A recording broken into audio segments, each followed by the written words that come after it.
Tiba, I think we met few interesting individuals from the government, corporate sector to whatnot. We have another corporate leader who's joining us all the way from United Kingdom via Zoom. Now, this gentleman's name is Mr. Rajendran Thiagarajah. He's an independent non-executive chairman of First Capital Holdings PLC. And it is my privilege to introduce Mr. Rajendran Thiagarajah. தொடர்ந்து நாங்கள் வடமாகாணத்திற்கான முதலீட்டு வாய்ப்புகள் மற்றும் தொழில் முயற்சியாளர்களுக்கான வாய்ப்புகள் தொடர்பான ஆய்வு அறிக்கையோடு எங்களோடு கருத்துக்களை பகிர்ந்து கொண்டு இந்த நிகழ்வில் ஜூம் மூலமாக யூகேயிலிருந்து தொடர்பு கொள்கின்றார். ஃபர்ஸ்ட் கேபிட்டல் ஹோல்டிங் பிஎல்சியின் சுயாதீன நிறைவேற்று தலைவர் திரு ராஜேந்திர தியாகராஜா அவர்கள். அவரை அன்போடு இப்பொழுது நாங்கள் நிகழ்வுக்கு வரவேற்று ஜூம் மூலமாக இணைத்துக் கொள்ளலாம். He has extensive experience in banking, capital markets, and corporate leadership. He brings a wealth of insight into investment strategy, financial markets, and economic developments. And today, he will speak to us on the topic of analysis of investment opportunities in the Northern Province, offering perspectives of emerging sectors, growth potential, and strategic considerations for all the investors here today.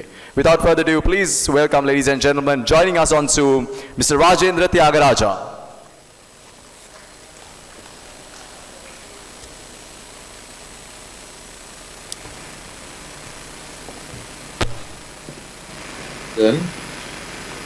I've been asked to share a few overarching comments and thoughts just before the commencement of the session of day one. What I'm going to do is to perhaps share a dozen insights on the 5 or 6 verticals which form the overarching theme of these 2 days, and perhaps give some insight as to what the investor community should be looking for and how this particular summit differentiates itself from the plethora of conferences and themes we have had for a long time. For a start, this is probably one of the rarest events where the conference has actually been taken to the heartland of the province in question. Instead of doing it in Colombo or somewhere else, the organizers have chosen to have it right in the heart of the northern province, which is Jaffna, which I think is brilliant. Secondly, a conference of this nature usually have people from Colombo, bureaucrats, and you have also people from the province who speak Tamil, and then you have others who come from other parts of the country who speak in Sinhalese, and very often the communication is only in English. So there is very little opportunity for participants to be able to listen and exchange ideas in a language which they are comfortable with. And I understand today we have around 300 devices made available for trilingual translation for the next 2 days, which I thought is again a game changer to make sure that this is an impactful summit. The third area is, I think, sometime either this afternoon or tomorrow, you will listen to the 5 chief executive officers, namely the GAs, of each of the regions. The Northern Province has 5 regions: Jaffna, Mana, Mullaitivu, Kilinochchi and Vavuniya. They will share some insights and inputs which are primarily data-driven, which means that you will hear ground reality rather than someone talking from 30,000 feet dream. Here you will talk about low-hanging fruits which are available in each of these districts which make up the province for us to actually zoom in. The next point I must say is to commend the management club for really, I guess for the last 4 or 5 months from the moment this principle was conceived, to really come into the north, engage with the bureaucracy, with the government, with the private sector, academia, local businesses, and to curate this to make it sensible. And this not with the objective. Normally, we have these conferences and saying this is for diaspora. But this 2 days is not just for diaspora, ladies and gentlemen. It's for, of course, diaspora. But in addition to that, there will be interest from foreigners who may not be of Sri Lankan origin. But also equally important, this is of importance to members, entrepreneurs from all 9 provinces. And this, I think, is a superb opportunity that the TMC has brought together and also invited entrepreneurs from the other 8 provinces, so it can be a very powerful inter-regional collaborative effort rather than just being focused as a singular regional event. So I think we must commend the TMC for that. And then moving on to the verticals concerned. So the northern area has predominantly been an agriculture-centric economy. When we speak about agriculture, historically, Jaffna and the north had the gloss of being what we call the rice bowl. I think it has lost its gloss over the past couple of decades, and now I think the rice bowl is perceived to be more in the areas like Ampara as opposed to the north. But we still have a portfolio of unique heritage rice varieties in the north, which may not necessarily be into the palate of the majority of the country. But these, the whole portfolio of heritage rice has so much of health and unique benefits that they are of tremendous interest to people in the region and overseas. So here is another opportunity with the talent we have with universities and R&D to really harness the original glory of the Jaffna heritage paddy and rice and see what we can do to brand it to the world, something to think about. In addition to rice, be it fruit or veg, I think that the main issue is the province has primarily grown the primary produce, but where we have been constantly failing or falling short is in the preservation and processing of the crops, so that when there is a climate impact, you don't have an opportunity to preserve and also maintain price stability. So I hope that these 2 days of deliberation will also open opportunities not only in primary agriculture growing, but also on the entire supply chain connecting agriculture, and to try and create the value within the province. Because one thing I think it was Mr. Saibul early in the morning spoke about youth. And if you're going to retain youth, you need to create an environment which makes them want to remain. And the only way you can do that is, while you create value in the province, you need to also preserve and retain the wealth within the province. So value creation and retention, I think, is very, very important. Whether it is paddy, whether it is fruit, whether it is veg, this doesn't matter. And then you also have, within that whole system, the next area I would say is IT. Predominantly, the north is very well known for STEM education, for mathematics, science, information technology. There are a lot of IT companies in the north. My humble request to those who are plugging in from abroad, as well as locals, get away from body shopping. Body shopping is a price-sensitive price war. And I think somebody spoke about Tamil Nadu. Tamil Nadu is today where it is in terms of the ICT sector because of R&D, high-quality research and intellectual property protection. So I think there is an opportunity for those who are also from overseas not only to harness local talent, to also contribute by way of technology and knowledge transfer, and preserve and curate the locally generated intellectual property, which is very, very important. Universities, I think, also before I come to universities, you have YAL IT as an example. I think now for more than 10, 12 years, has done a tremendous job working with the local academic environment and really prompting and pumping youth from the age of grade 5 or grade 6 to university level in increasing their future-proofing of their knowledge, sponsoring coding, and also now encouraging startup. The startup ecosystem in the north is very vibrant.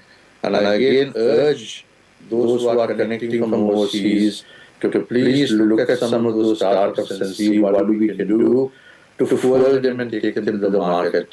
In doing that, I think I also heard from the Deputy High Commissioner from Chennai, who was here, an open invitation. So I hope the northern community also rises to the occasion and say, yes, we have got something we want to pitch, or we are looking at some market access of funding. Don't be afraid to engage. In particular, I think tomorrow, when we have the various verticals having detailed deliberations, pitch your case wherever there is a need. I think you also have 3 centers of excellence which are state-sponsored universities in the northern province. You have Jaffna University, you have Nahar campus, and the University of Bavania. They also have their own university business links, UBLs. And also engineering, science and R&D make good use of the incubators in these universities and try and co-create something which the world looks for. I'm sure most of you in this audience have heard of CodeGen. Today is a global player in Sri Lanka. Dr. Harsha Subasinghe, who always speaks about conquering the world, the Vega E3-wheeler today, it's a local creation. He always says, create locally, use your talent. It's not about English, the knowledge is here. So let us also harness and continue to encourage harnessing the real intellectual talent of our youth in the north, and let us help them to go out into the world. That's absolutely important. Right. Renewable energy is another blessing this province has. We have already seen strong Sri Lankan corporates like the Ellis Group, Winforce, coming in and investing in particular wind projects since 2009. Excellent opportunity of interregional cooperation. And I think it's a challenge now for the entrepreneurs in the north themselves, as well as members of the diaspora, to turn back and say, we too can do this. Why don't you guys take an opportunity? Look at something which I think is in the drawing board. There is a new industrial park in the drawing boards in KKS. That park needs powering, right? And also it needs financing. And this is, I think, an amazing opportunity for entrepreneurship from the north itself to join hands with the rest of the world and say, we too can participate instead of only waiting for handouts, right? Connectivity. I think somebody spoke about tourism and the airport, I think early in the morning. Yes, the airport is very important for connectivity. But I have had long discussions with bureaucracy from Colombo, who is knowledgeable on this subject.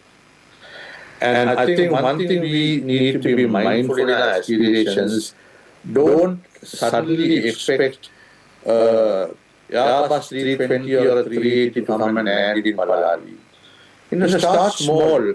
Look at the today's 7-seater or 9-seater single-wing plane and try to progress from there to a 30, 40-seater. And from a 40-seater, go to a 100-seater. Because the capacity of the planes which can land is a factor of how far the runway can be extended. And the airport and aviation has a very clear roadmap to systematically extend the runway.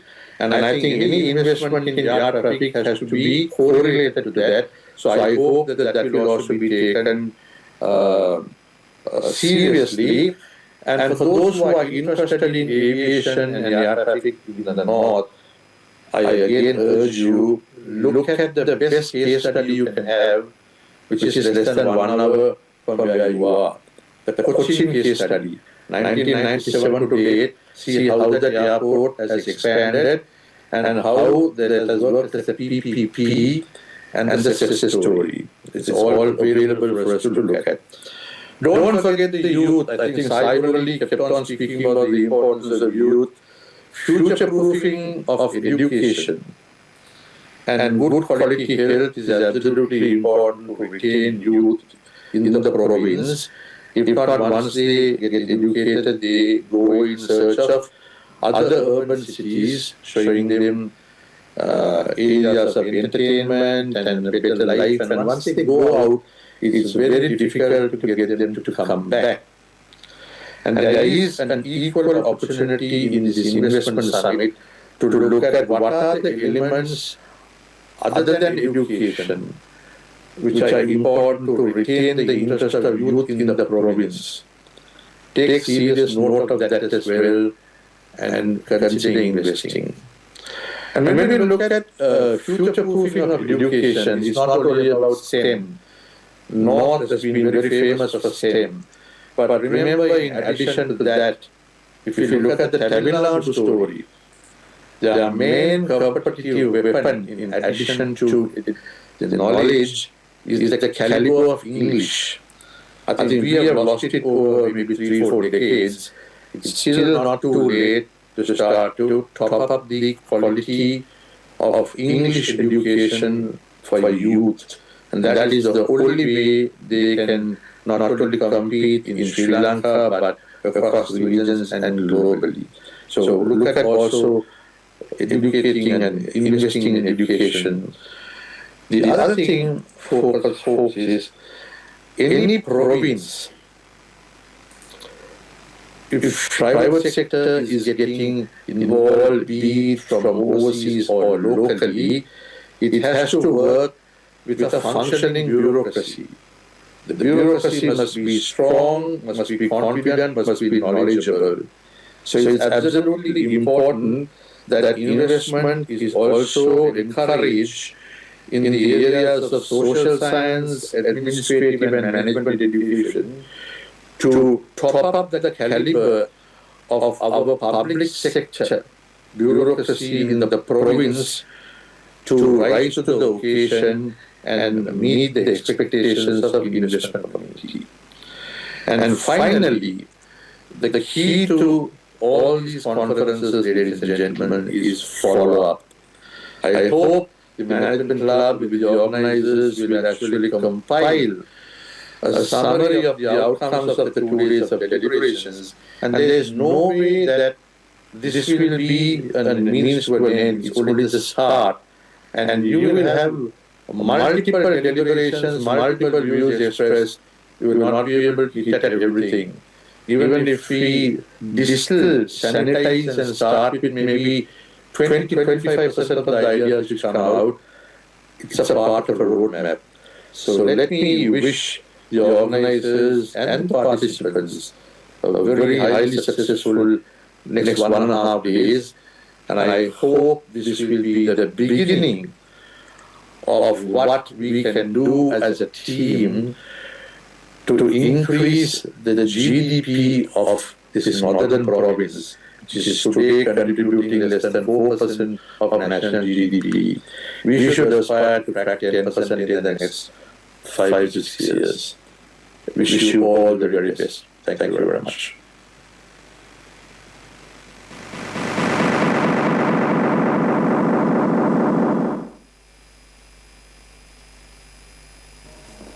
Thank you, Watts.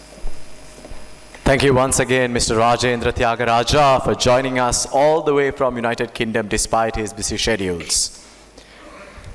கருத்துக்களை பகிர்ந்து கொண்ட first capital holding PLC நிறுவனத்தினுடைய சுயாதீன நிறைவேற்று தலைவர் mister Rajendra Thiyagaraja அவர்களுக்கு எமது மனமார்ந்த நன்றிகளை தெரிவித்துக் கொள்கின்றோம்.